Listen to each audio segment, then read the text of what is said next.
Welcome back to the Donkey Vote Political Podcast for another interview. And today we are joined by the member for Grey in South Australia, Rowan Ramsey. Rowan, thank you for joining us. Yeah, good day. Good to be with you. Um, before we start with the questions, for our audience who may not know who you are, could you give us a little brief explanation of yourself, just so the audience can have a greater understanding of who you are, Rowan? Yeah, well, I grew up on a family farm near Kimber or Buckleby. I still own the farm. I operated it for best part of 30 years and became involved with many community actions, I guess, in my late teens. I started off with football clubs, secretary, president, all those things, league positions, joined Apex. I think as a 19-year-old, I'm a life member of Apex now, foundation member in Kimber. Became involved with agricultural things, joined the Liberal Party, wasn't an active member for some years.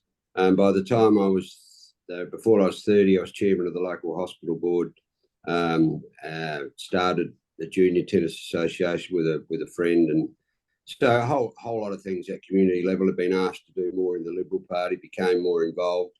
And then, of course, when the previous member retired, got tapped on the shoulder by a number of people, why don't three hat in the ring?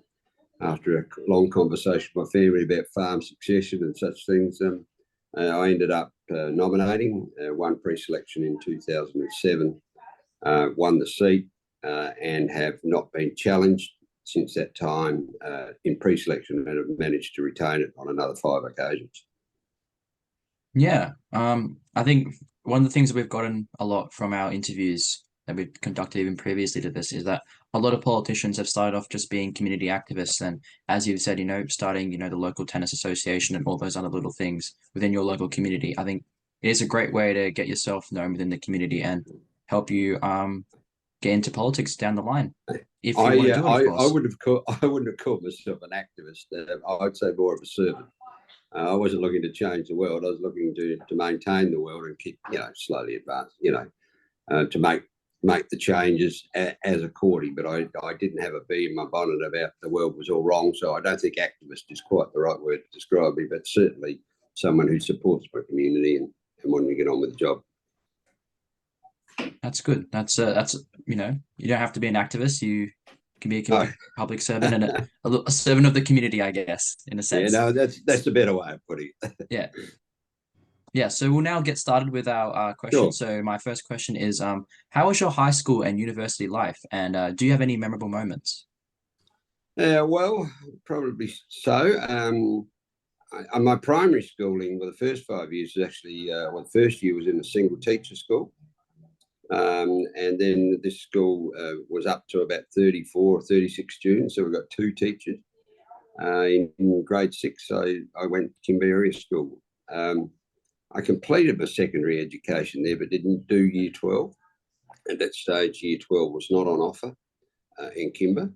I had the option of going away to school, but didn't go to university and went on to the farm and went farming.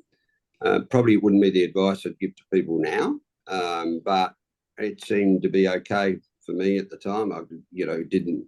We weren't looking at farming as being an international marketers and technologically as connected as perhaps we are today. Having said that, learning doesn't stop at the school or the university gate. Learning is a lifelong experience, and I'd like to think that one way or another I've accumulated knowledge if that was a shortfall, to overcome it. But I don't necessarily see it as a shortfall. It's just the pathway that I took, and I have no regrets about any of that. And as far as schooling goes, I found schooling socially challenging enough. I wasn't unpopular, but I wasn't. There are teams, there are competitive natures in the schoolyard, and I wasn't one for backing down. So I had a few scraps while I was there and whatever, but and may not have reached my full potential as a student because teenage years are really hard work, I think, and I have a lot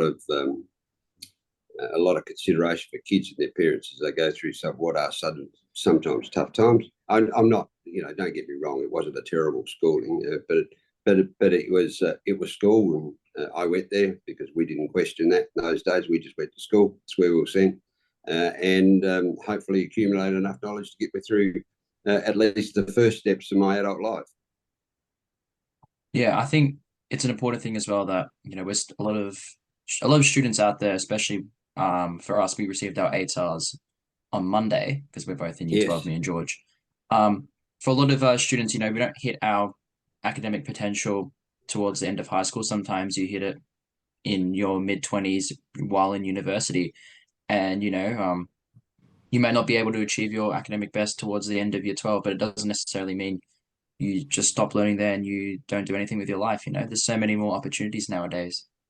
Well, if you've peaked at the end of year 12 or the end of university, you probably haven't got a really bright existence in front of you. I mean, uh, people who are well integrated in society and focused on success are more likely to peak at 60 or 70 or 50 or whatever it might be. And I think our society has a terrible habit of underestimating the capacity of those who are older many times. People that have actually had some life experience and been through it all. It's not the same for everyone, but there's a lot to learn when you leave uni or school.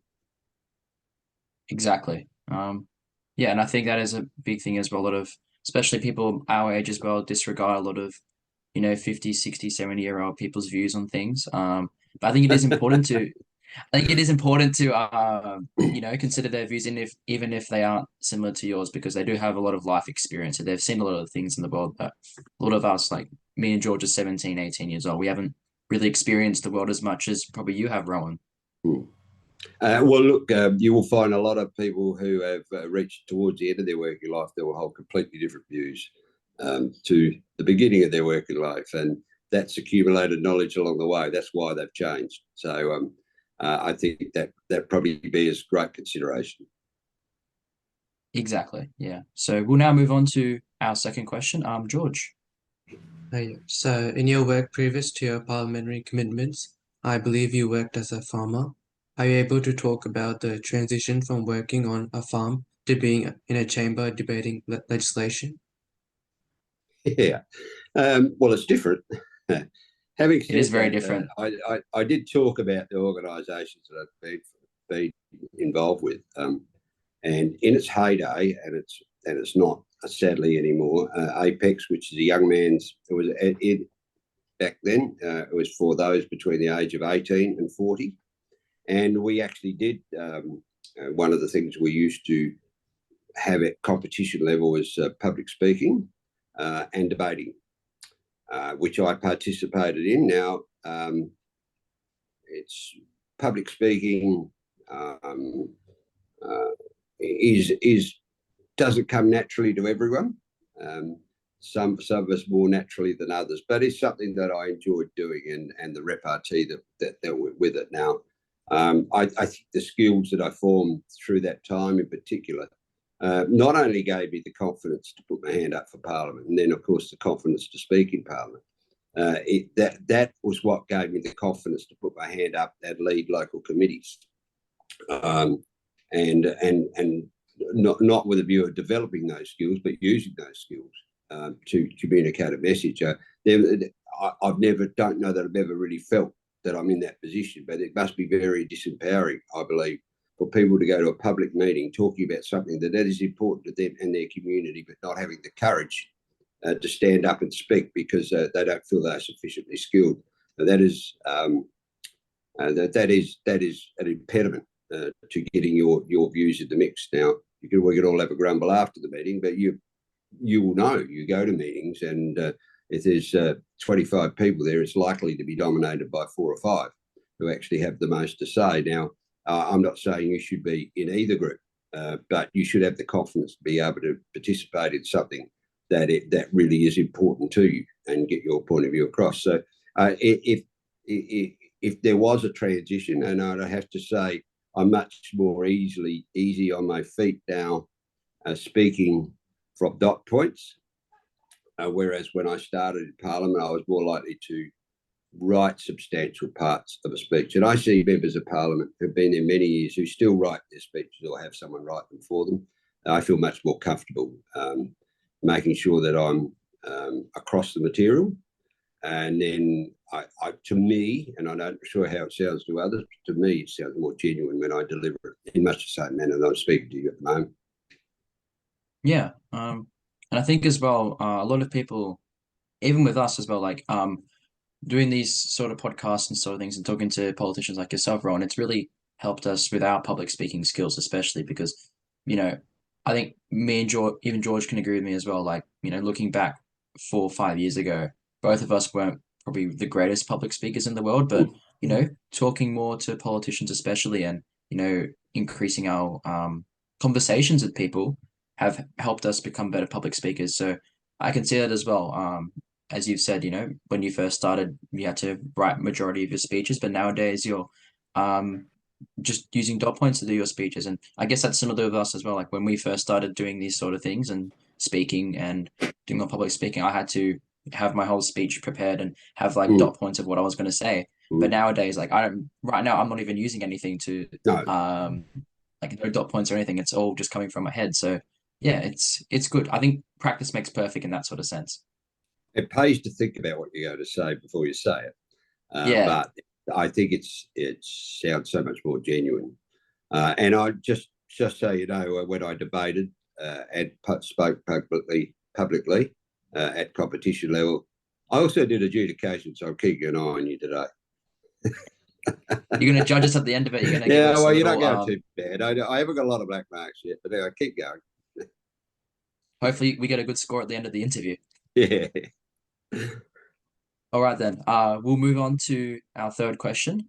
You did touch on this in your previous answer, but you've held leadership roles in the Apex, hospital boards, and football and other sporting organizations, the CFS, and the agricultural research community. Can you tell us a bit about these roles and how? Can you tell us a little bit about these roles have helped you develop relationships within the community of Grey and helped you become a better representative of the people of Grey? Oh, well, I think that's a tough question. I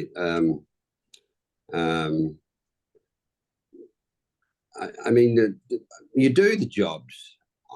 I never sought any of these jobs. It wasn't on my agenda to become the president of the football club or become the chair of the Eyre Peninsula Hospitals Association. Or it's just that people will see the value in what you do and say, why don't you? In fact, applying for a position was a completely foreign experience to me until I entered politics. And then you find not only do you have to apply for a position, you actually have to start telling people how good and efficient you are. And I still find that a very unnerving experience. I don't enjoy it at all, self-promotion. And when I am no longer in politics, you will see very little self-promotion coming from me. I've always only ever approached the job as I'm trying to do the best job I can for me, my family, my friends, and my wider community. And perhaps I haven't even got those in the right order. I mean, I don't know really what to make of the question other than that. The opportunities are there. I tell a little, if we've got a little bit of time, do I have enough time to tell a little story? Tidy one? Yeah, of course. Okay, well, when I speak to kids, to children, I say, when someone asks you to do something beyond your normal duties, they don't ask you because they want you to stuff it up. They don't ask you because they think you're going to stuff it up. They ask you because they think you can do the job. And I can think back on a job in particular that was quite high public profile, one of the first ones I did. And I said to this bloke, gee, do you reckon I can do that? And he said, I reckon you can. And I said, well, if you believe I can do it, I will do it. And I'll do a good job. And I did. And the skills I developed in doing that job made me realise I could do other jobs. And so I say to people, when you're asked to run the boundary, help organise the junior coaching, even go around and be the book monitor, whatever it is, go and do errands or help bring some kids together for a discussion about something. Don't go, why me? Go, I will. and take that opportunity and show people that you're capable of being responsible and organised and efficient. And if you apply yourself, you'll be surprised. They will be surprised at what they can achieve. And then the next thing to ask is, what's next? Exactly. I think as well, the main point you were pushing there was always show initiative with things, and making sure that and always really, I guess, believe in yourself, even if you don't think you can do something. If other people around you think you can Yeah, do it. absolutely. Yeah. Because I think all of us have self-doubts in everything we do. There's always someone in your head there's always a little person in your head telling you that, I can't do this, I can't do that. But sometimes the people around you who push you to do things are better people to listen to than the little person in your head telling you you can't do it. Because Absolutely. if you haven't tried it, you don't know if you're not going to be able to do it. No, no, no, that's exactly right. You banish the little bloke, get on with the job. Exactly. And I think that's something we've that's something I guess a lot of people do struggle with even now. A lot of not necessarily just young people, a lot of older people as well struggle with doing Absolutely. new stuff because Mm. in a sense that they're scared of failure. And I think a lot of people are scared of failure to I guess it's a normal thing to be scared of, but I think as we grow and we learn as people, failure is just part of life. And, if you don't try something, you're never going to know if you failed at it. So why not give it a go? If you've never failed, you've never had a go. That's the answer. Exactly. But anyway, that's a good philosophy for life. Exactly. And I really appreciate you sharing that story as well, Rowan. That's good for the podcast. Very good for the podcast. We'll There's now more move to it, on. but I won't tell you anymore. That'll do for now. Yeah, maybe later on. Maybe later on, one of the other Yeah, I know questions. the lived Maybe. experience of it. The some that took the advice and came back to me, so it was quite rewarding. Yeah. We'll now move on to our fourth question. So, George. Okay, so who would you say is a political role model or idol? Yeah, that's a real tough one. I mean, I absolutely admire someone like John Howard, who I think um, wore a lot of sort of personal um, attacks in the period that he was leader of the opposition. He was actually one of the most unpopular leaders of the opposition that Australia's ever had. And when he got his opportunity to become Prime Minister, when Australia put their faith in him, proved to be one of the best Prime Ministers we've ever had. So obviously that at an Australian level. At a local level, my little town of Kimber, with nowadays around about just over 1,000 people in the whole district, used to have around about 1,800 once. There was a gentleman called Arthur White, lost an arm in the war. Never stopped him doing too much, I'd have to say, but he got elected to the Legislative Council in South Australia in the 60s, in the mid-60s from memory. And I think he spent about 18 years in that parliament. And I think he showed us that a very ordinary person could also be extraordinary. Though he was hardworking, highly respected, and in so many ways a very like ordinary, and I don't mean ordinary in a derogatory way, but a normal person, interested with people's lives and caring. And yet he spent 18 years in Parliament and ended up being President of the Legislative Council for a period of time. I think his life has inspired others, and as a result, from this tiny community, I am the fourth member of Parliament since the mid '60s, which It's got a lot of political I history, think your hometown. we've nearly always had someone in Parliament. And in Kimber, I think people just think, yeah, of course you're in Parliament. Every town has someone in Parliament, which is a long way from the truth. So, and I put it down to him. I think just showed us that stick your hand up and have a go, and that probably dovetails back into a bit of what we were speaking about before. Yeah, exactly. I think just to go back to your first point as well, your first role model, John Howard. I think he's a very, very I guess for a lot of Liberal colleagues, not just you, a lot of people have said John Howard from the people Mm, that we've interviewed, mm, politicians. So I think he's a very, very strong leader, especially, being prime minister, I think the second longest serving prime minister in history behind Robert Menzies. So he is a very, very strong leader and someone to really aspire to be like. And it'd be worthwhile saying too that Robert Menzies, that founded the Liberal Party, still has an extraordinary influence within it. His writings of his time, his Forgotten People's Speech, the contributions he made in the period when he was not leader of the opposition, but sort of wondering where he went next, the Forgotten People, I think I mentioned, are still, not every text, but many of them are still relevant today, very relevant, and to the party that he founded. So a great intellect and a great leader over a long period of time. Yeah, and he really did change the course of politics in Australia, especially during that tumultuous time, right after World War II. So, but it was a very different time. We have instant politics now. I mean, the political cycle is but a fraction of the time. He would have given a press conference. It would have been filmed and gone out on movie tone into the theatres before we had television, and people would have seen the speech maybe a week or a fortnight later. And you think now that if a prime minister gives a press interview, he's just likely to have to give another one in 2.5 hours with questions that didn't get asked in the first one. So, gee, it's intense and tough now by comparison.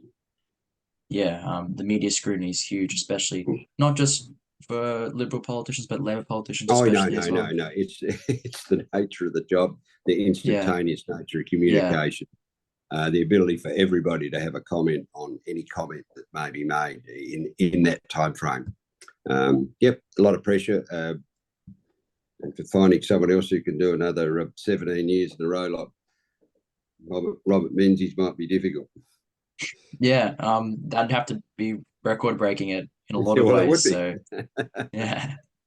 Most certainly. Maybe though, who knows? Someone could break that record in the future. Yeah, well, won't be me. You never know. You never know, Rowan. You never know. No. I think no, we won't go down that pathway. That's all right. All right, then we'll move on to our next question. So, what made you run in the 2007 federal election, and specifically join the Liberal Party as well? I joined the Liberal Party probably when I was about 18. I never really. My family were not very political at all. This gentleman that I greatly respected paid me a visit. He said, "I think you ought to join up," and he convinced me it was a good idea. As I said earlier, I wasn't a very active member for quite some years, and then somebody said to me, "We know you're a member. We need somebody on committee, someone fresh. We give it a go." And I just basically said, "Well, I'm on every other flaming committee in town. I might as well do that one as well." And so that got me into the Liberal Party. What got me into politics was just basically a continuity of service. I talked about all the things I did in the community. I was running a farm as well. I wasn't like I had all this spare time on my hand. I had a young family, and we were flat out. But it's the old story. If you want something done, you ask somebody who's busy. And I hadn't really, any more than a little boy's dreams, ever really considered that I would be the person in politics. But I was involved with trying to ensure that that Australians made good decisions, and from my point of view, that is installing Liberal governments and Liberal members, and doing my bit to help that cause. And then after I was, people were tapping on me on the shoulder, so why don't you? I was looking around and going, my wife initially said, "What on earth would you do that for? People hate politics. You don't want it." And I said, "Well, if good people aren't prepared to put their hand up and say they're prepared to do the job, what do you expect to end up with?" And we both contemplated that and figured that while I'm far from perfect, I'd like to think that I'm honest and straight and have the people at heart and the good outcomes for the people. Now, not everyone will agree with everything I say, do, or think. That's a democracy. But the adage of the Irish philosopher, politician that I'm trying to nail his name at the moment is basically that a politician owes the people their good judgment. And if they should surrender that judgment to the will of the people, they have betrayed them. And I think that is exactly how a democracy should work. You should elect someone you trust to make an intelligent decision on your behalf once they are in possession of the facts. You may not always agree with it, but pick someone you trust to make an intelligent decision. Yeah. Some more wise words from you, Rowan, there. Yeah, I think it is very important that, even if you don't philosophically believe with the same beliefs as your local politician, if you trust them and you know that, they're there wholeheartedly there to represent the community, from either side of politics, I think they are good politicians in their own way. Well, that's my view. I mean, obviously, there are people in Parliament who have completely diametrically opposed views to me. That doesn't make them bad people, or there for the wrong reason, or that they don't know their job or their electorate. But you should just vote for the people that you think. Well, as I said, we'll make an intelligent decision on your behalf, because we are in possession as members of Parliament, in possession of a whole heap of material that we cannot possibly disseminate back to all the people. You'll come across people in your electorate on any given issue that are far more learned than you. I tend to say we're a jack of all trades, a master of none. But an electorate like Grey, you have to have an enormous corporate knowledge to cover off across the 27 district council areas, and then the outback areas on top of that, and then all the remote Indigenous communities in South Australia that sit within Grey, and all the different industries. Now, I don't profess to know how to run the steelworks here in Whyalla, but I have to know enough about it to make sure that I can have an intelligent conversation on and with them on their behalf.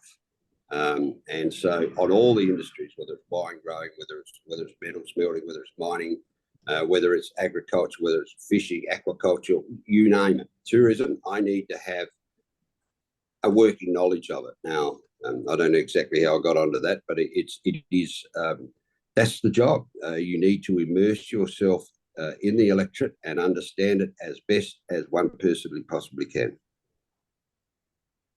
Yeah, and especially with your electorate as well being so diverse and such, I think it is one of the biggest electorates in the whole of Australia. You got to represent so many communities, as you said. So it's very important that you have good working relationships with those communities and you're able to engage and talk to people all across your electorate. Well, I hope so. I work at it. Thank you. Party opposes the continued viability of the auto industry, and that is demonstrated by your withdrawal of investment, which is contained in your policies. What about your $1 billion you withdrew? And the statements made by your representative in this portfolio area consistently that the automotive industry does not have a viable future here. Now, we believe it does. You've achieved nothing. You've wasted billions of dollars on nothing. And we're very proud of our ongoing investment. You can yell at me all you like, Senator Cormann. I'm just stating the facts of the matter. Pushed up the cost of production that we are absolutely committed. You have failed. Senator Cormann, do not speak over me. Order.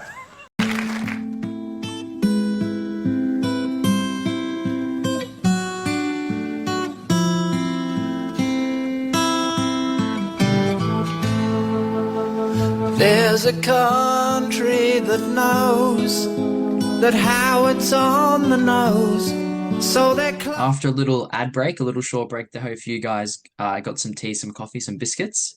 We're back now with Rowan, and we'll get now onto our final question for you. So, finally, what's one piece of advice you'd give to students in 2024, especially those who are starting high school and university? Make the most of it. Life is not without opportunities beyond university and school, and we talked about that earlier. But I tell you what, it's a good starting place. There are some terrible things that happen in our society, and some kids that have a terrible start in life, and you've only got to watch the news, pick up the newspaper, or however you get your news feed at the moment. There's some terrible things happening around us, and for some people, you go, no wonder they ended up there. We are seeing huge problems with the breakdown in family across Australia. Social institutions are a challenge for the whole entire Western world. But I say you can come from a wonderful household, have all the opportunities in the world, and still make a mistake. But by and large, it gives you a good start. And you can come from a family that fights, it's on drugs, doesn't have enough money, unemployment, violent. And you can say, you can spend your whole life going, poor bugger me, I never got a chance. But when there comes an age when you can take it in around you, when you're 14 or 15 or 16, and you look around and go, there's only one person that can change this. That's me. And they are those high school years. So if you come from one of those disadvantaged backgrounds, I'm sorry you do. I wish I could fix it. But I can tell you what, no one else can fix it but you. It's down to you. And for all the things in Australia we'd like to make better than what it is, we are still so fortunate to be here. And you have the opportunity to go to school, participate at the maximum, and you will have an opportunity to go to university if you wish, and participate at the maximum and make the most of those opportunities, no matter what your start in life has been. So my advice is make the most of it. Exactly. I think even if you are in that certain situation, you are the person that can change It is things. down to you. It is down to you. If you won't help yourself, no one else is going to. That's the answer. Because if those Exactly. around you have failed to help you thus far, you can assume that they will continue to fail. And it can only be you. Now, it's a tough start, and I'm sorry that that's the way it is, but it's your life, and you can take control of it, particularly at those ages, and say, I'm going to max my way out of here and leave it all behind, because it's there within my reach. Yeah, and I think, if you are in that, for some of our viewers, if you are in that sort of situation, I think it is very important that you build a close group of friends who are there to support you if you don't have many people like in your immediate family who don't support you. And of course, fight for yourself. I think it's so important, as we said before. I think this whole interview has been really about fighting for yourself and putting yourself out there more and doing things that you would not normally do, because as we've said before, putting yourself out there and challenging yourself can lead to greater outcomes in society. Absolutely. Not only for yourself but for other people. I agree with that entirely. Yeah, have a go. That's it. Give it your best Australian shot. way. Have a go. Always And have a go. if you give it your best shot and you fall down, just get up and go again. Because if you're not on your side, you'll be pretty sure not many other people are either. Exactly. Aim for the stars, and if you fall, you'll land on the moon. Yeah, that's it. Good adage. Exactly. Yeah. Take advantage of everything. So yeah, those are all our questions for you, Rowan. I'd like to thank you again for joining us for these last 40 minutes. I know it's a pretty busy time, especially coming towards Christmas in the electorate office, and especially for you as well, with such a huge electorate. So I do really appreciate you taking the time and having an interview with us and discussing these important issues and answering these questions.